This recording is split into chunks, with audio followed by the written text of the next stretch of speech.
Então vamos lá. O que nós vamos fazer agora? Agora nós vamos entender como que essa nação que está acabando de ser forjada sobre esses preceitos e sobre esses princípios que nós discutimos, como que ela vai fazer agora a sua lei, o seu código de conduta, né? Digamos assim, que está nascendo aqui o Código Brasileiro de Leis, né? A primeira Constituição brasileira. E essa primeira Constituição brasileira vai demonstrar de cara uma diferença que existe já na formação de governo. Por quê? O Dom Pedro, gente, ele foi apoiado pelos liberais, pelos brasileiros. Só que o Dom Pedro vai gostar de trazer para perto dele os portugueses. E aí nós vamos ter vários problemas, porque quando ele traz os portugueses, ele meio que dá um coice nos brasileiros. E a gente precisa entender isso. Para chegar na Constituição de 1824, nós temos uma jornada. Toda Constituição, gente, quando ela é feita, ela precisa de se convocar, ou é necessário convocar uma Assembleia Constituinte. É na Assembleia Constituinte que você cria o texto constitucional.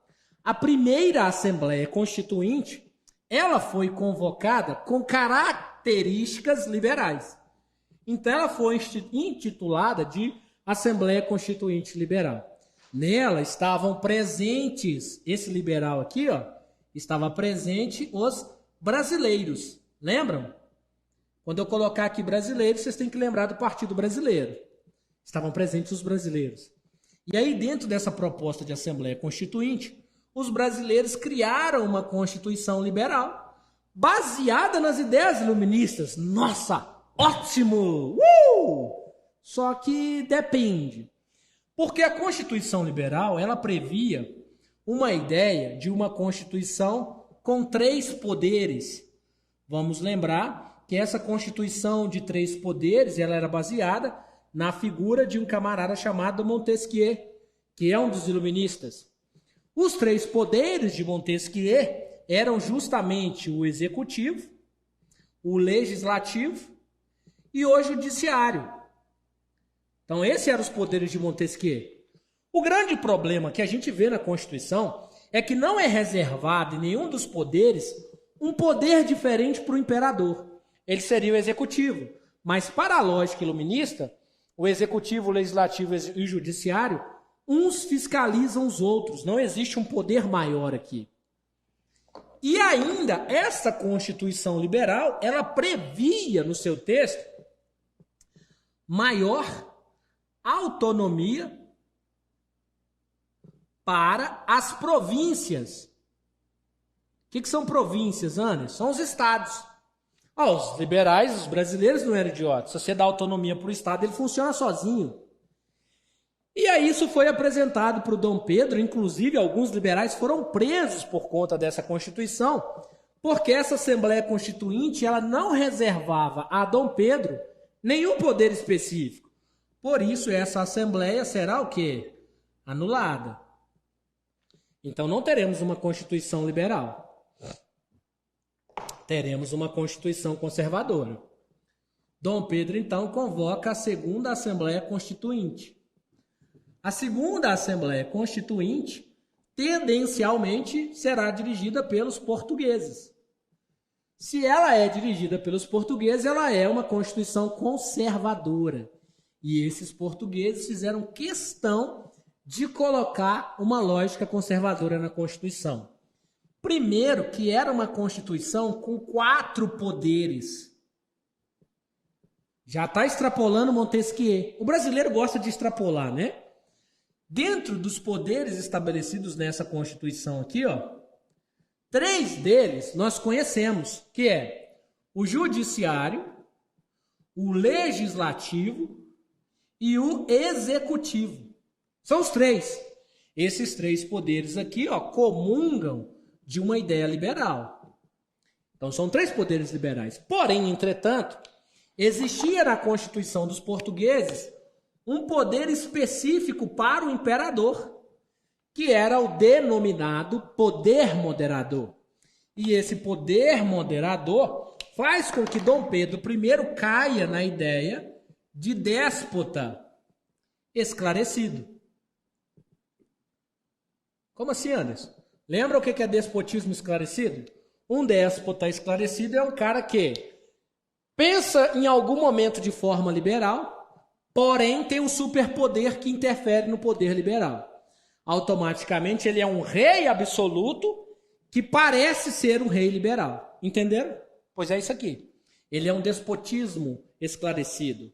Ele é um tirano que apresenta uma lógica liberal, porém o poder está concentrado nas mãos dele.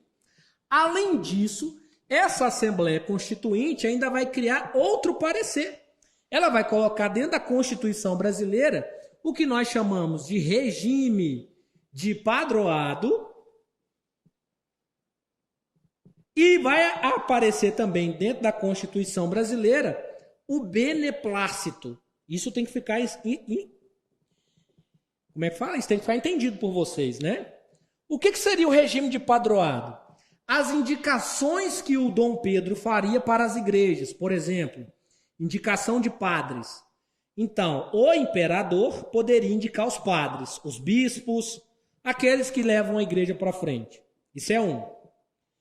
No regime de beneplácito, todas as leis que vierem de Roma devem ser aceitas pelo governador, pelo imperador. Então, o governante, né, o imperador,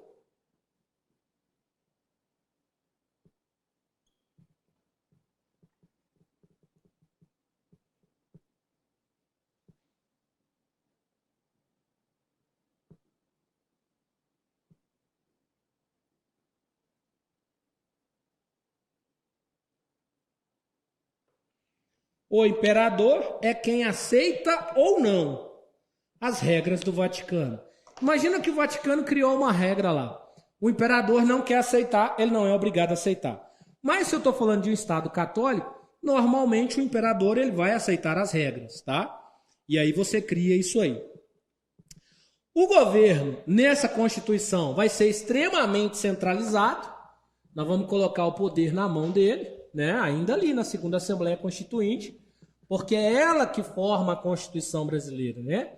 Então você vai ter um governo centralizado, tá? Dentro dessa lógica de governo centralizado, você tem aí eleições indiretas. Vamos continuar formando aqui, ó.